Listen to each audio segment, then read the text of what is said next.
I met her on a Wednesday night, just after choir practice let out at St. Luke's. I had been walking past the church on my way to the store. The sound of angelic voices spilling out of the doors and echoing into the street. That's when she stepped out. White dress, black heels, auburn hair flowing like it defied gravity. Bible in hand, her eyes green, calm, but sharp, like she saw too much. "Evening," she said, smiling as if we were long-lost friends. I don't usually stop for strangers, especially not church girls, but something in her voice was warm, inviting, familiar in a way I couldn't place. I smiled back. "You new around here?" I asked. She tilted her head. "Sort of. You could say I've been waiting." Her name was Alora. Our first few dates were tame. Coffee shops, lazy strolls in the park, sitting on her porch, talking until midnight about life dreams. God, she quotes scripture like it was stitched into her bones, always with a grin that made the words feel less like judgment and more like secrets. But there was a fire under the surface. The first time she kissed me, I swear I felt my knees go weak. The second time, her hand was already unbuckling my belt before I could ask what she was doing. "You think I'm just some church girl," she whispered, against my lips. Sweet on Sunday, untouched the rest of the week. I didn't know what to say. I was too stunned, too aroused. She pressed herself against me, soft curves and assistant hands. "I'm not what you think," she said, "and I think you like that." God help me. I did. By the third week, I was addicted. We never went to her place. She said it wasn't ready yet and always made an excuse, but she showed up to mine late at night, slipping out of a long coat with nothing underneath but lace and sin. Alora had this way of looking at me like I was prey, and the worst part, I wanted to be hunted. That Friday, I cooked dinner for her. Candlelight, wine, roasted duck. I even played some jazz. She showed up in a red dress, so tight I forgot how to breathe. We barely made it past appetizers. She straddled me on the kitchen floor, licking wine off my chest, whispering things into my ear that would make a priest renounce his collar. And then she said something that chilled me. "Don't forget me," she whispered. "Why would I?" I murmured, breathless, and under her, powerless. "Because most men do," she said softly, looking through me. The next morning, I woke up alone. She was gone, no note, no code. Her shoes, gone. Even the glass she drank from, missing. I texted her and no reply. I called. The number disconnected. I drove to St. Luke's. The old priest greeted me. I asked if he knew a girl named Alora, green eyes, auburn hair, sang in the choir. He stared at me like I'd asked if angels got drunk. "Son," he said carefully, "our choir hasn't had a girl by that name. Not in the last 10 years. I laughed awkwardly. She said she was new. The priest frowned. The only Alora I ever knew here died in 1996. Car accident right outside the chapel over there. Her fiancé found her body. My heart stuttered. I shook my head. That can't be right. I've been seeing her. She's real. The priest stepped back, crossed himself. You should leave, son, he said. That night, I scoured the internet. No records, no photos. I even checked social media, background searches, nothing. I thought maybe I imagined her, but the bruises on my chest, the scratches across my back, they were real. So was the strand of auburn hair caught in my bed sheets. Then, the dream started.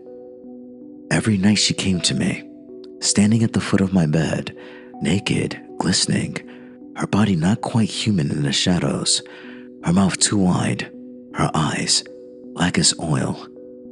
And yet, I still wanted her. She whispered again, "Don't forget me." Sometimes, I think she was never a woman. Maybe something wearing her skin. Maybe a succubus, or maybe I lost my mind. I started seeing her on the street, in reflections, in dreams so vivid, I wake up panting, sore, hard, and alone. Other times, I wake up in her arms, and I can feel her breath on my neck. I stopped going to church. I stopped going anywhere, because I know she'll be waiting. And one day, she won't let me wake up.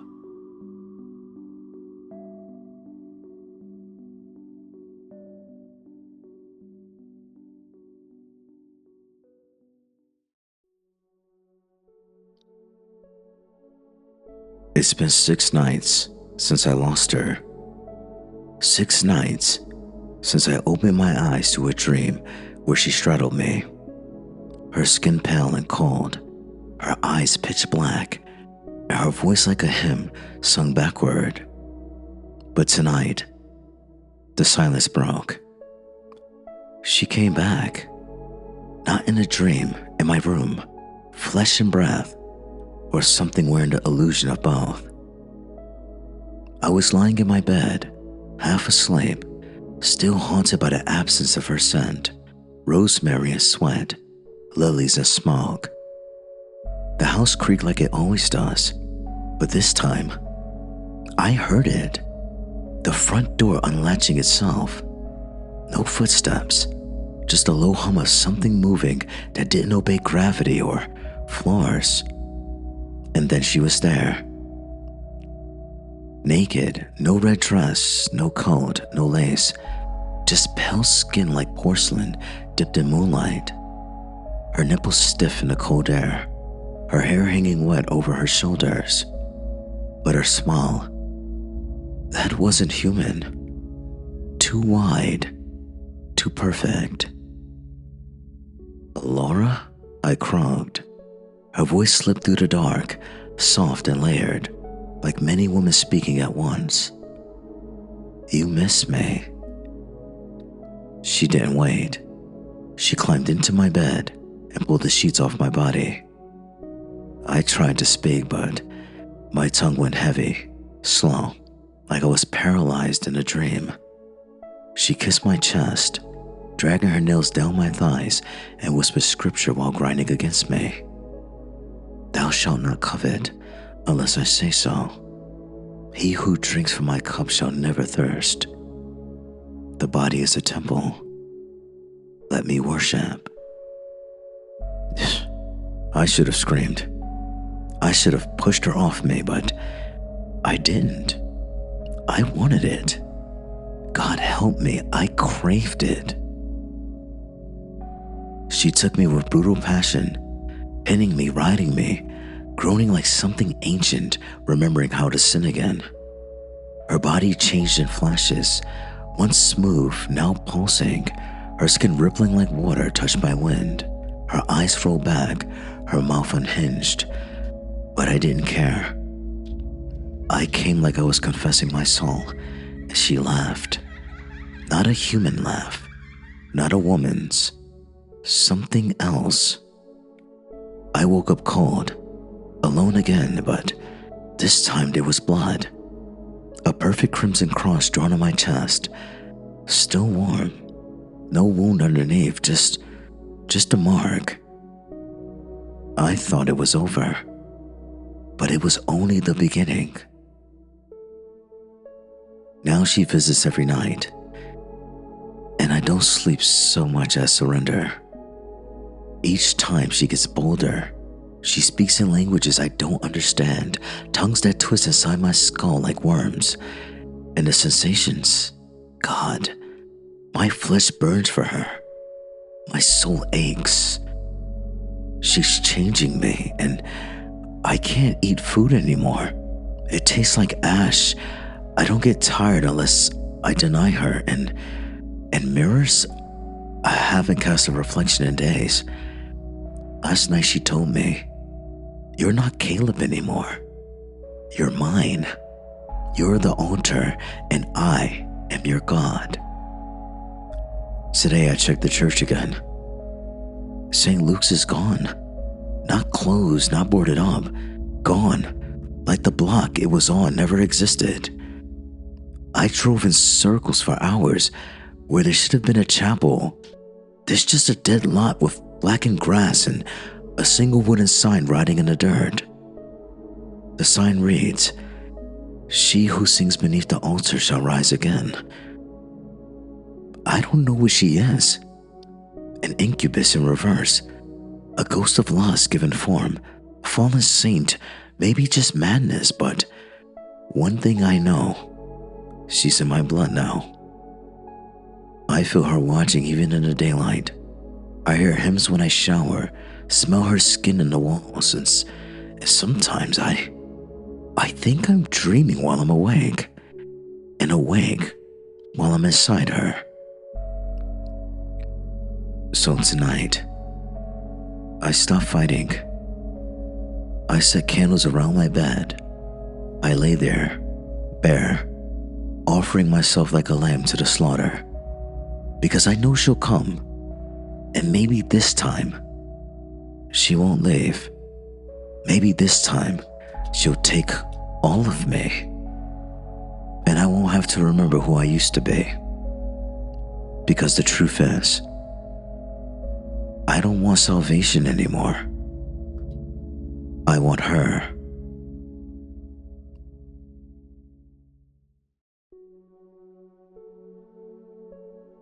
It's no longer just at night. She comes anytime now. I saw her in the grocery store, standing at the end of the cereal aisle, wearing that red dress, fingers sliding down her thigh, tongue slowly curling around her lip while families pushed carts, and no one noticed her but me.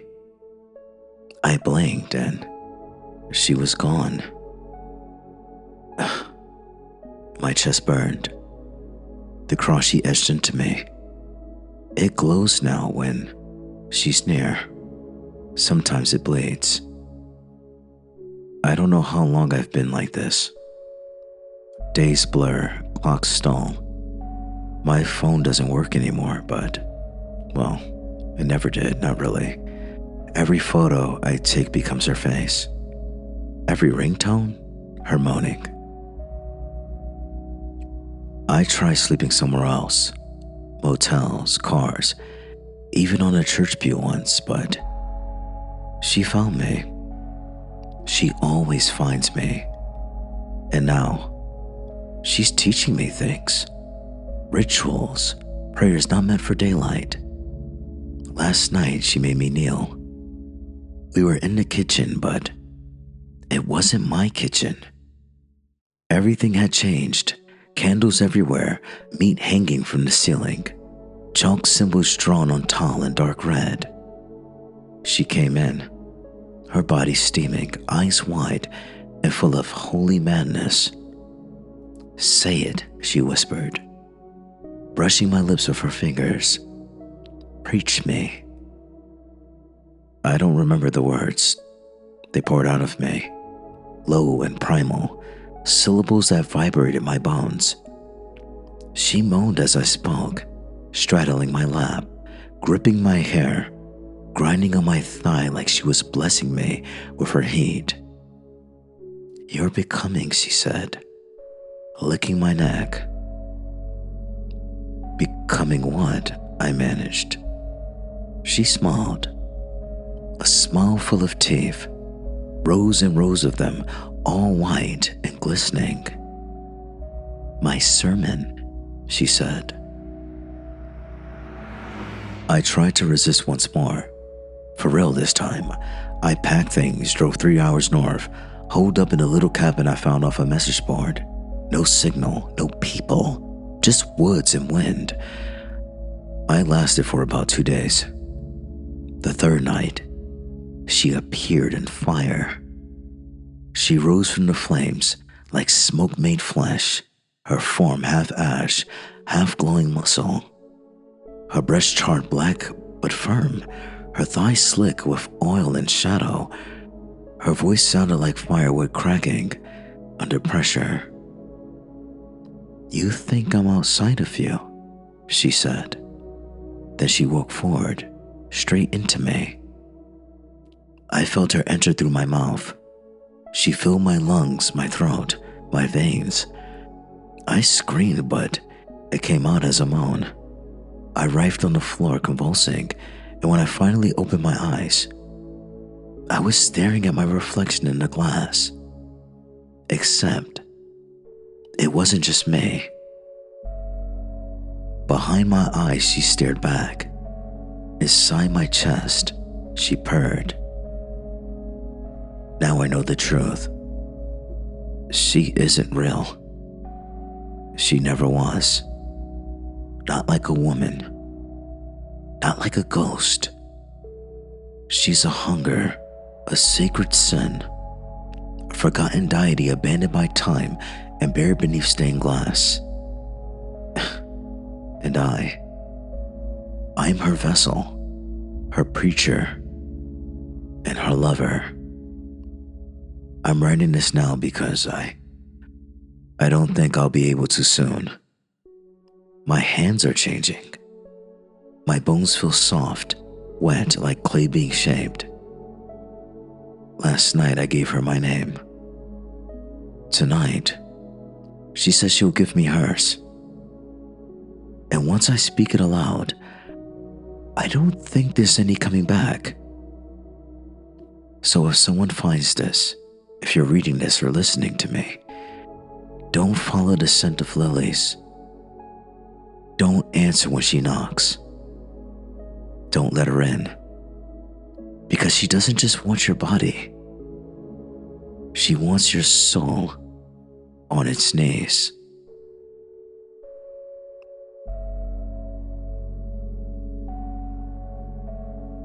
I don't dream anymore. Not because she stopped visiting, but because I no longer sleep. She keeps me awake now. Always awake. Eyes wide open in the dark. Heart thudding with a rhythm that no longer belongs to me. In every moment, I feel her inside me.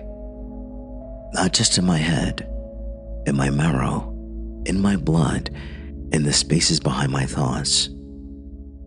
I am no longer alone in this body.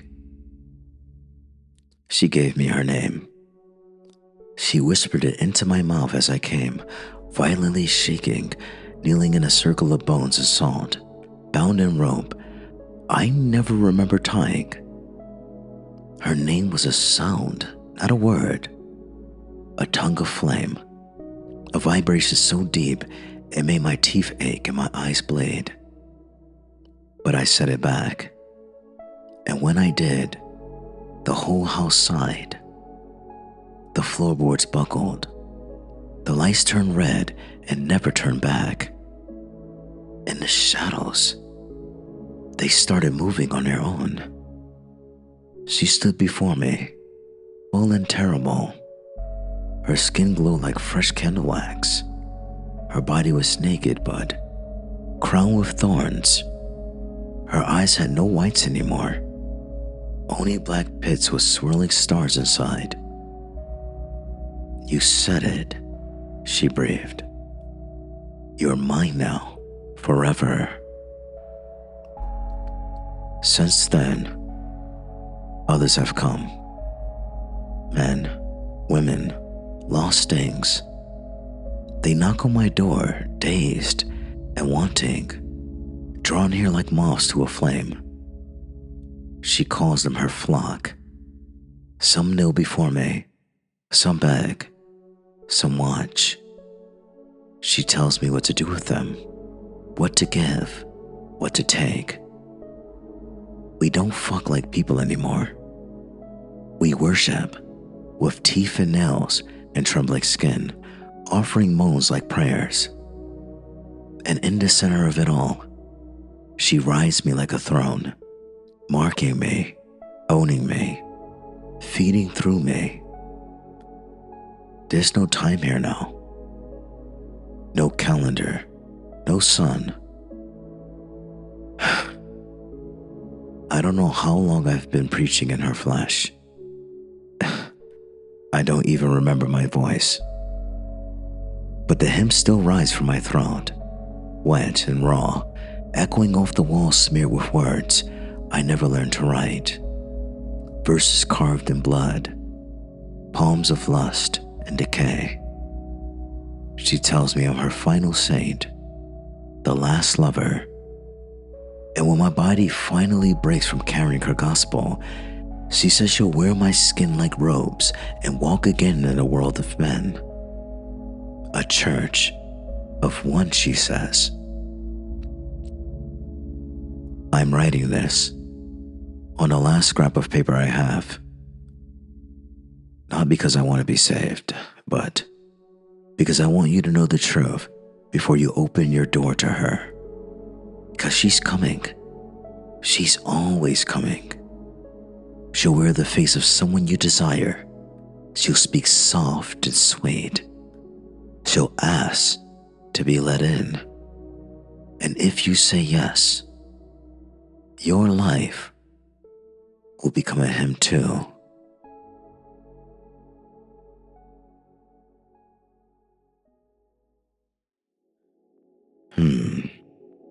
You've just tasted a drop of the dark. Ready for more? Subscribe to Amorous Sanctum and let the shadows pull you deeper into a world of forbidden fantasy and wicked romance. Have a dark desire you love to see unfold? Whisper it in the comments. We adore your imagination. Until we meet again, don't be afraid to crave.